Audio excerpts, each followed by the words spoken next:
Hey everybody, I'm William, I'm Kina, and we and are we the are the Nerdy Nerdyweds. Weds. Today we are doing the games we played at Dice Tower East 2023. So we're just gonna jump right in. Let's jump right in. Okay, let's jump right in with dexterity games because when we walked into the convention in the lobby area, that entire area was set up with dexterity games like that. So I played all of the dexterity games. I played each one of them. Yeah, So there was Clask, Plunket, Pathways, Suspend, Ice Cool, a huge version, yeah, and you know big I like the deluxe version of large Ice deluxe School. games. Pitch Car. Did I leave anything out? Oh, you said it. Crokinole. Crokinole. What was the one with the Oh, hammers? I left that out on purpose You left because that one out on first purpose? off, I can barely know how to pronounce it, and then second off, it looks like it should be so much fun, and it's not. It's like torture. It's like parrot billiard or parrot in billiard, something like Yeah, that. Some yeah. some crazy name like that.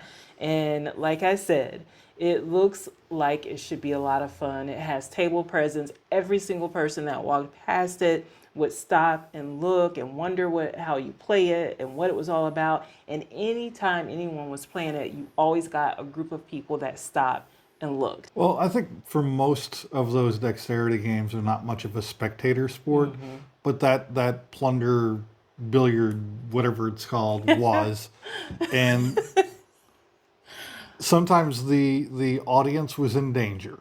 I'm in danger. We'll get to that when we explain the game. But When are we explaining well, the let's game? let's just explain it right now then. Yeah, so you have a board kind of. It's this big It's a platform with squares, and each one of these squares on your side has your color of marble in it.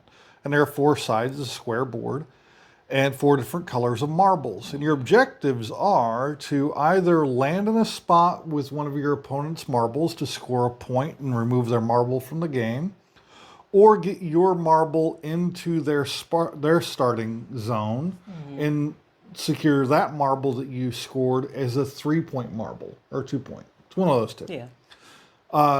The more points you have, the better.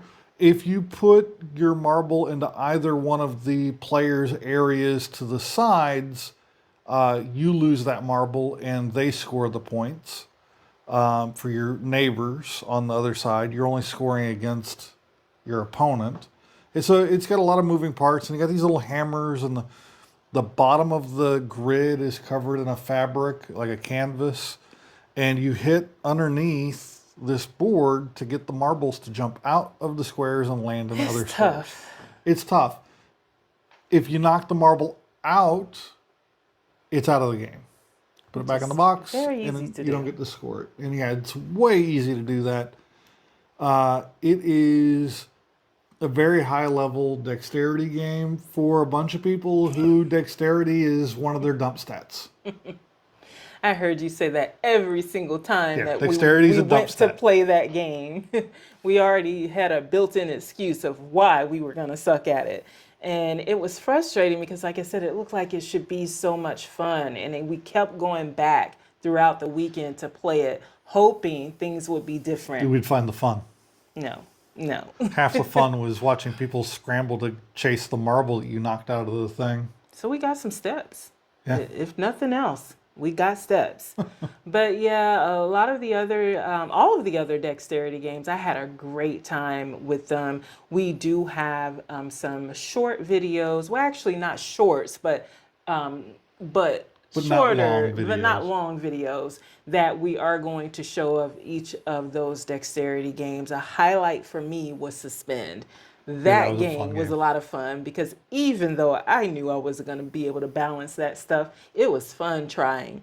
And it was fun just wondering when is it going to fall Yeah, when's it gonna and just give up on give life? up and tumble all around you. So that was one of my favorite dexterity games. It was really cool seeing Ice Cool in that huge deluxe version. Yeah, that oversized ice cool was a lot of fun.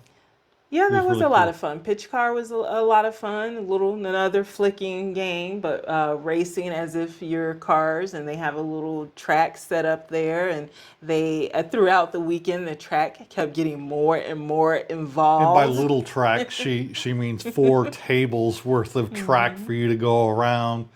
It was pretty fun. It I don't like the surface. I think the surface is way too high friction for the game. Except in the corner. I think the corners should be high friction, but the straightaways should have some speed to them to try to get around the corner or get over the loop. Or it was just Okay. very difficult to get up enough speed to go over the big loop when Yeah, they that's put in the true. new loop. That's true. But before that, I was fine with the friction. I liked it. I thought it was, to be honest, I thought it was just right. So much so when they put the little sand, the grit on it later on in the weekend, I thought that was a great idea. I know you didn't because you were like, well, it's already not smooth enough. But I liked it, and I Yeah, liked it's the fun. little gap that they had in the beginning. I already thought that was great and added a level of dynamic ness to the game. And then they came in with those big old loop-de-loops, as I like to call them. And I was like, oh, wow. I'm easily impressed. But I really enjoyed it. Moving on from the dexterity games and into actual tabletop games, I wanted to start with Astro Knights because we played that with Run from Run Talks Tabletop. Yep. Ron And Fraser. Ron Fraser. And it was a game that reminded me a bit of Sentinels. I think it Oh yeah, reminded you a bit definitely. of Sentinels too, right? And you also mentioned Smash Up, but I agree with you a little bit in that the way the cards play are like Smash Up, but this is a co-op game, so you're all working together against a monster. So you're using that element of Smash Up with building your cards to use them against the monster. Yep. And I really enjoyed that game. I think it would have a lot of replayability because Definitely. depending on what character you choose, would change the way that game plays, and also what monster you get. Because don't you get different monsters Yeah, too? there are different monsters in the game. Depending on which monster comes out, really affects how you want to attack that monster, what abilities they have. You're trying to defend your home world. If your home world goes down, you lose. If you die, you lose because you can be attacked in the game. Your character can be attacked in the game as well. It is a really fun kind of cooperative, very dynamic, and like she said, a lot of variability for replayability. So even if you play the same character, you might not get the same cards, and you might have access to better stuff the next game for that character, or you might play a different character, and the good stuff for the one you played previously comes out, and you're like, oh, I wish I'd have had that last game. But it's kind of like a draw kind of game at the same time. Kind of deck building elements in it, and yeah, it's a cool game. Okay, I'm using my phone because I can't, even though I really didn't play a lot of games this convention, I think over the entire convention, I played the amount of games I would normally play in one day at a Yeah, board game con. I don't know why that is, but I you didn't got feel like distracted. I missed out on anything. But we'll talk about that when we do the The recap. recap. So make sure you guys check out that video. But another game that we played, and this was one of the highlights as far as the games that we played, was Foundations of Rome. Yeah, that game is stunning, and it was a hot game for I think Dice Tower last year, and it was also a hot game at Escape WinterCon. It was set up and I kept walking past it. It was full all the time, but it was one of those games I just felt like was unapproachable. It looks like a big, complicated game. You got these big, beautiful models, big, chunky, gorgeous models of different Roman buildings. Yeah. And it looks intimidating, but it's such a simple game. And it's really rewarding when you get in there and you try to to fit your pieces in nicely, and it's like Tetris elements. So is that one of the things that you liked about it? Because I know you're really into puzzles. Yeah. So, oh, okay. You Yeah. you're making a puzzle not only based on the things you're trying to set up, but you're looking for the opportunities your opponents are setting up for your puzzle as well. Yeah, because depending on where you place your pieces, you will get a maximum amount of points. You'll get more points. So you're trying to set yourself up to get those points, but then you can look at the board and based on where other players are placing pieces, you can think, I can squeeze this piece of mine in there and get the points that way. But you're you're really like handing it to the other players when you do that because they're trying to set themselves up and you're easing in there and taking their spot. There comes a point where you have to do that though, because you run out of places where you can place your pieces because it is it how many players is it? I know when we played it, we I played think four with the players. expansions, it can play up to 5. But What's the what minimum we had- amount? Well, Is I it think a it was two-player? 2. I think it's 2-player minimum. Okay. But the board gets smaller. Gets smaller the with reduced more player count. players. It gets smaller with reduced players. Okay. Yeah. Because even with that 4-player, you run out of places really quickly. And you usually, we played it twice in a row. It was that fun. Yeah. And for both of those games, it was 2 people. In the 4-player game, it was like 2 people fighting over a certain side of the board, and the other 2 fighting over the other side of the board. And then when the one person loses, then they're looking at the rest of the board like, okay, where on this board can I make something work? Can I make something happen? And you can't focus on everything. You have to like choose the thing that you're going to focus on to try to get the maximum amount of points. And you got to be sneaky sometimes. Yeah. You really have to make sure the other players aren't watching during the first rounds when you're buying properties. You got these cards coming out. The card says a like D7, and you already own D5 and 6, and you want to put in a long building there. You hope that nobody notices that you want that D7, and you might have a neighbor that might want the D7 because they might be going the other way on that grid, and you're like, please don't look at that D7 and realize that it's cheap right now and buy it before I get a chance to get it. And sometimes you get lucky and your opponent overlooks it when you buy it and you place your thing. Like, oh man, I didn't see that one. It's a lot of fun. I don't feel like there's any really malicious element unless you're hate drafting as they call it. Because it has got some card drafting elements in the it's purchasing. malicious by default because you are going to end up getting a piece, getting a D7, and another person wanted that D7. That happened throughout that game. Both times that we played. So it's not like you're doing it on purpose because you're really focused on getting what you need to get. If you're focused on, what did you call it? Hate drafting, you're going to mess then yourself you're up. going to mess yourself up. You really don't have the space and the time to do that. But by focusing on what you need, inevitably somebody else is going to need now it that I too. think about it, we removed all the cards for the 5th player, and we had that side of the board where it's like a L shape. Yeah. The whole outside for the 5th player, so it does play up to 5. Okay. So that's Foundations of Rome. I think it was the highlight, one of the biggest highlights of Dice Tower. And if it wasn't as expensive as it is, it would be sitting on the shelf behind us somewhere. One day. One day. Because it's what, how much did that game cost? $200 to $300 right on Amazon, or not on Amazon, but eBay. I think there was a copy on there for like $300 and something. So it's not a cheap game. Okay. So the other game that was a highlight for me was Mountains of Madness because that had been on my list for a minute because I heard how fun it was and how the game makes you do really crazy stuff. So I wanted to play it, and it did not disappoint.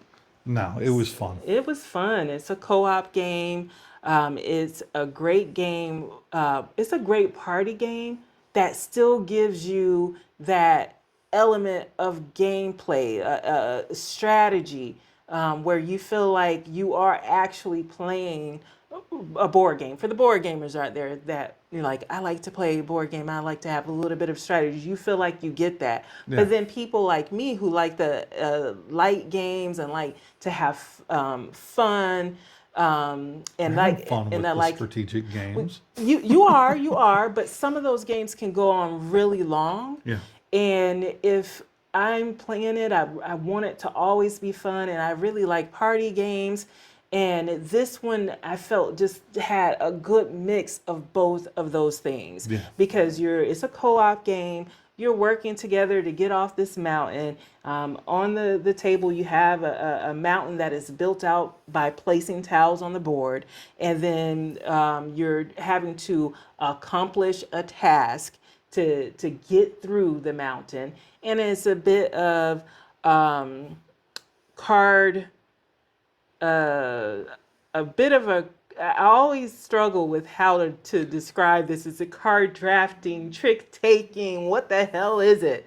But it's a little bit of all of that, because when you're working together to meet the threshold of whatever it is for that particular round, you're having to talk to each other and say, oh, I do have this number, and it is this color, and it is a tool, or it's a book, or what have you. You're having to meet that threshold, but you're having to do it together. And each one of you has an insanity that's preventing you from effectively communicating things to the other players. One of them, the guy next to me had was Josh was, he could only focus on me, the player to his right, throughout the entire interactions that we were trying to figure out what cards people had to accomplish the goals.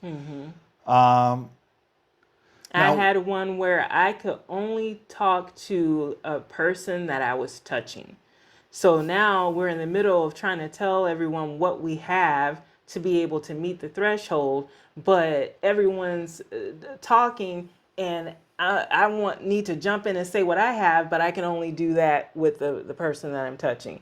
So it does make it makes it more difficult. And then at one time I had the madness that said I couldn't talk while other people were talking. And trust me, everybody's trying to figure stuff out. Everybody's asking questions. There is no point when that timer, because we haven't mentioned the timer yet. You have a minute timer. Is it a minute?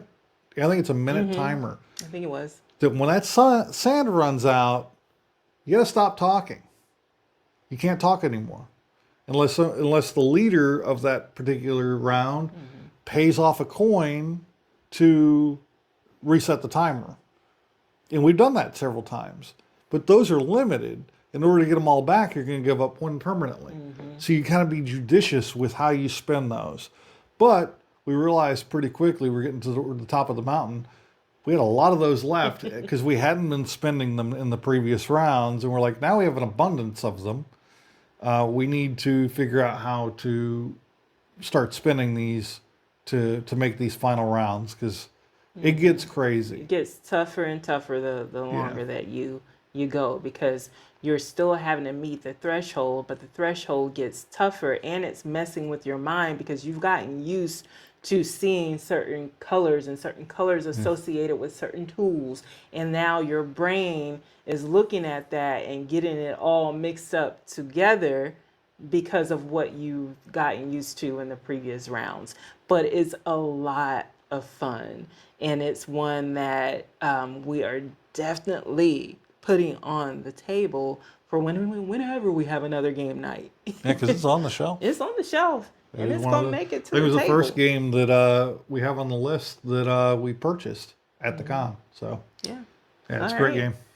So the next one that Well, we I'll talk played. about Wonderland's War. Wonderland's War. I got her. I got it on the table. We actually got it on the table twice. The first time I got it on the table, I put us on a table we shouldn't have been on, and we ended up having to move because that was a reserved table that wasn't being used. He's giving me the side eye because when he did it, I was like, "We're not supposed to sit here. These are reserved." And he's like, these people aren't even here today, and you They're see how not. they're all empty. We can sit here and play." And I'm like, "I don't think we should. We need to follow the rules." But all the tables in the main room were full. It wasn't like we went over there because, it was an empty table that Yeah. amongst a bunch of other empty tables. But it was an empty table in a room full of full tables. Yeah, And but we did a thing we shouldn't have done, and we sat there and where we shouldn't have sat and set up this huge game. Got it we all got the set up. second or third round of the game going, It was and they come fun, over and too. they're like, "You guys We're had to having a good move time. because these tables are reserved." I'm like, "These are reserved for people who aren't even showing up till tomorrow." But it is what it is. I violated the rules, and I had to move. So it was already late in the night. I had a long day, and I was like, "Well, I really don't want to tear this game down. I should have just tore it down, took it to another place, set it back up." Because the drama of getting that game again.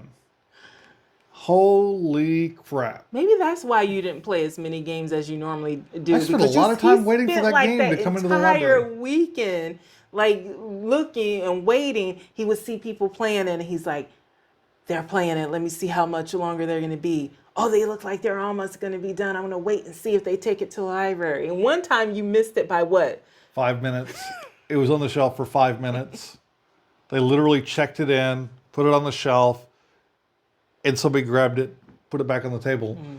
And another game on the list that we're going to talk about, it was even worse than that. Oh, yeah. But the guys at the library that day got to know me because I was coming in there constantly. "How long has it been out?" 4 hours. It's supposed to be back by now. And it's almost like somebody finished playing it, packed it up, put it on their cart. Because sometimes people have carts, Oh, and yeah. a lot of people go and get a game, and then they have a cart, and it just... But it eventually came back. He did end up getting it the last night of the con, because another guy was it was Saturday night, because No, the it was one Friday. guy It was it's Friday. Friday night. Yep. Because the one guy was leaving and he had like a Saturday night, you didn't even come out to the con. Oh, okay. So All it right. would have been Friday night. Friday night. Yep. Okay. And we had 5 players. Yeah. Full player count. Yeah. I think it went really smoothly, especially for a game where half the players were being taught. And I thoroughly enjoyed the game. I lost miserably, but I had a great time. It was fun. It was a lot of fun. I see why you like it, and that's one that you did the Kickstarter for, and it comes in September? When does it come? It comes when it comes. Yeah, And I am looking forward to playing it again. I am too. Because I want really to am. play a different character. This is actually one of those ones where I want to play different characters. Because Yeah. usually I'll play a game and I'm like, I like this one. And I pretty much stick with the same one and just want to learn how to play that one better. But this one, I want to play different ones. I do too. All right. So another game that we played was Earth. Earth. And yes. Earth, it was fun. The gameplay was fun. But the things that I did not like about it, if I have to mention something I don't like, is that it's not thematic. I heard about this game beforehand, and it sounded interesting. So it was on the list. A friend of ours who was there had it, and he's played it before. So he taught us how to play it. And I really loved the way that it played, but I kept looking for the theme. Like, Yeah. what makes this a thematic about Earth? Like, there was no theme, not even a little bit.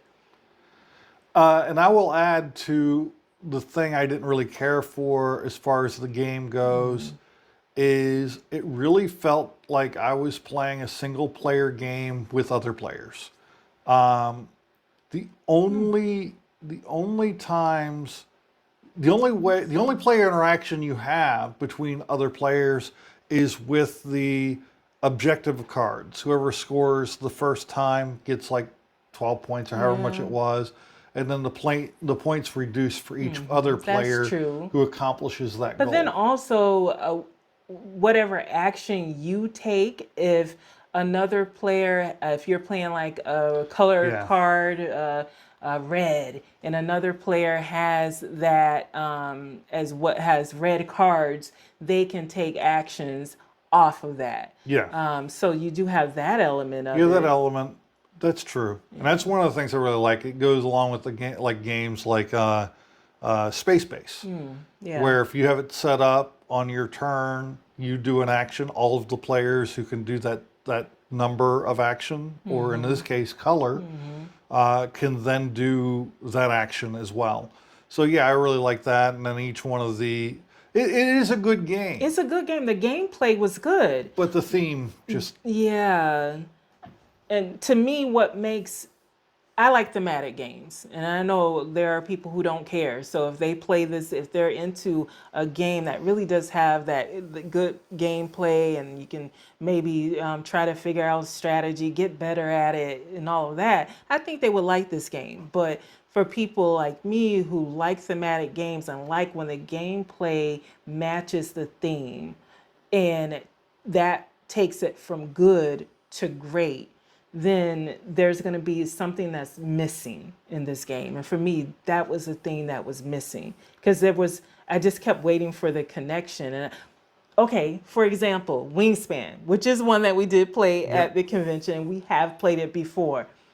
That is what I mean about thematic, from the game pieces that you use in the game, and from being able to feed your birds, like and what having environment they can nest what in. environment they can nest in, and having it, if you really get into the back story of the game, or background of the game, the stuff scales up. So it's like, oh, this particular bird can only have so many nests on its card. But if many eggs, yeah. so many eggs, sorry, so many eggs on its card.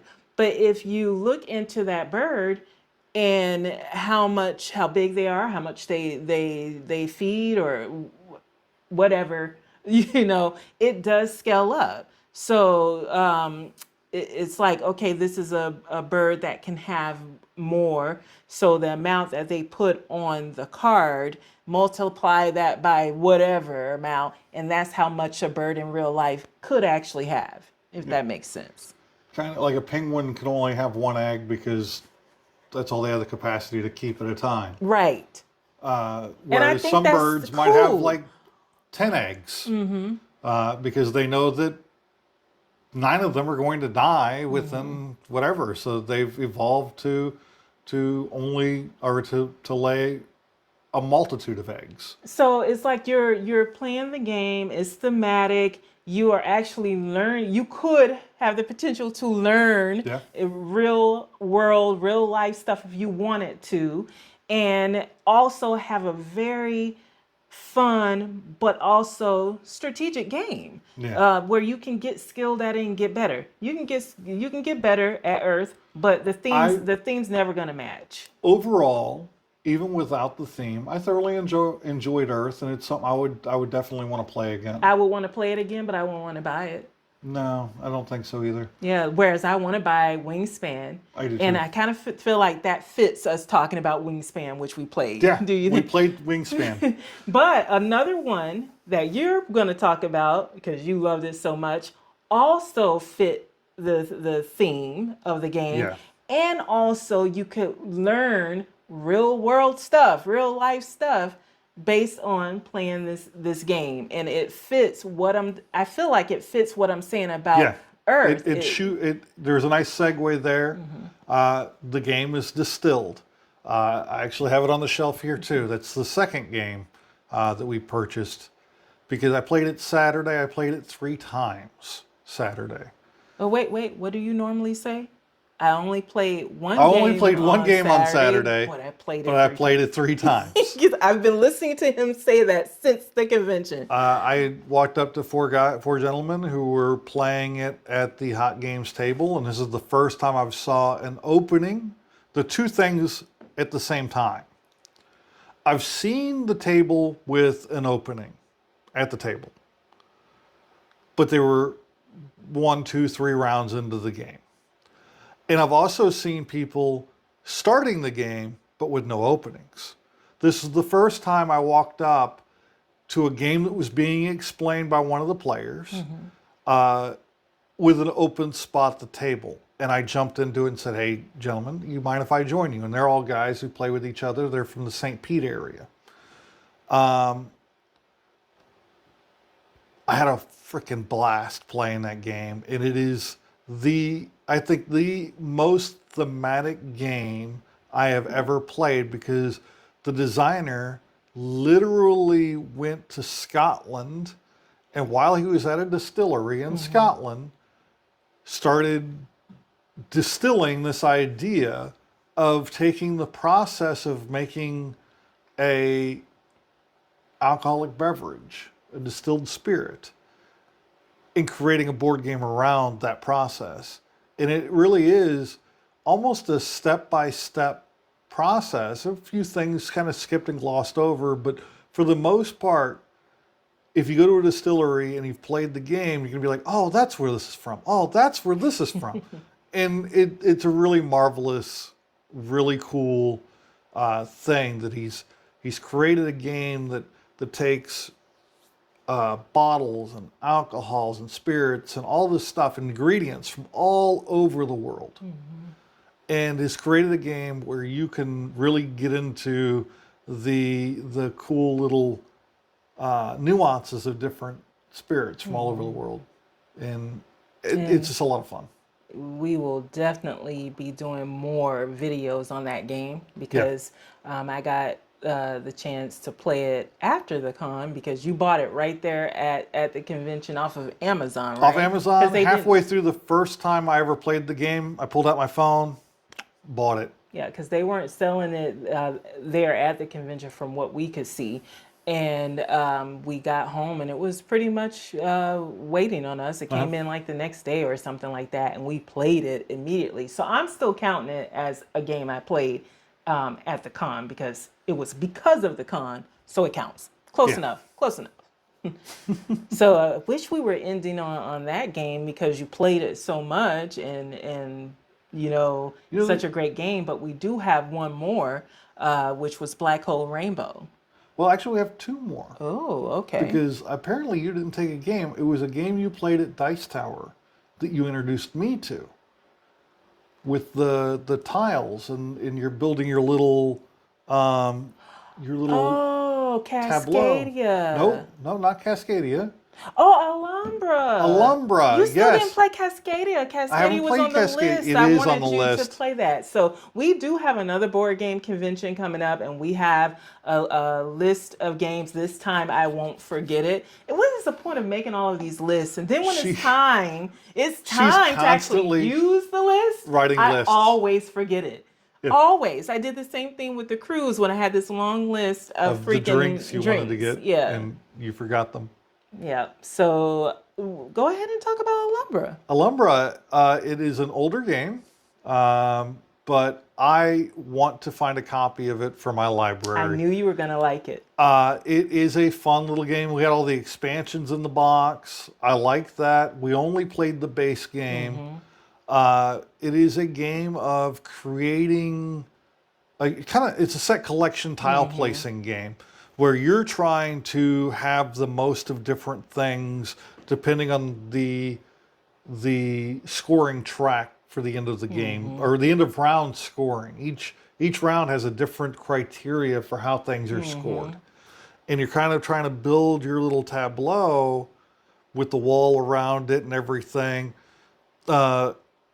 in a way where the walls fit the way they're supposed to. And you got your little park in the middle, your well in the middle, and it's got to connect to different things. It's a It's lot going on yeah. for a very at face. It's very simple because it's taking simple things that you do, but you're putting all of those different simple things together. So he was talking about that tableau, right? So like he said, you have the tiles that you're placing, and if a tile happens to have a wall on it, you have to make sure that that wall does not close off when you're placing another piece beside it, and it has to line up. This is the part I hate those walls because of all of these things. But everything else I absolutely enjoy because you don't have to place the same color next to each other, but when it's time to score, you will get more points if you do. So if you have also the most of a particular color, you're going to get more points for that. So all of this stuff is what you're focusing on when you're placing things in that tableau. You can have another card, for lack of a better word, where you put a towel on to hold for later. If you put it in reserve, if you feel like it's going to mess up with what you're doing in your tableau. But you have to be careful because at the end, if you're not able to place that, you'll end up getting penalized for it. Now, what allows you to be able to, get towels and place towels and all of that good stuff is when you're actually paying, what do you call it, to get the cards that you're buying. Oh yeah. To be able There's a card to drafting. So you have that card, the tableau element, then you have the card drafting element. Then, depending on the number of players, if it's a two-player game, you have the imaginary The third player. the third player that you have to set up their little game area, and then not have them get more of a certain color than you, and you end up losing to this person Who isn't even there. who's not even there. So it's just a lot going on. It's a very easy game, and a very simple game when you look at those separate elements, things Yeah. that you're doing. But when you put it all together, it's a lot it's a lot that's going on, which makes the game fun Yeah. to me. It But I is knew a you great would like game. it. I really like it. I want to try to find a copy of it to add to our collection. And then, last but not least, a Black game Hole that has Rainbow. made many appearances on this channel, Black Hole Rainbow. It was the last game of the convention that we played. We taught our friend Aaron how to play it because he had bought a copy of it on my suggestion that he not miss out on getting a $40 copy of a really great game. It's an independent publisher. So far, we've seen them at 2 different conventions, and they've sold out pretty much at both of them, all the copies that they had. One of the conventions we went to was a very small board game convention, and the second one we went to see them was Dice Tower, and it's not a small board game convention. So that's Black Hole Rainbow.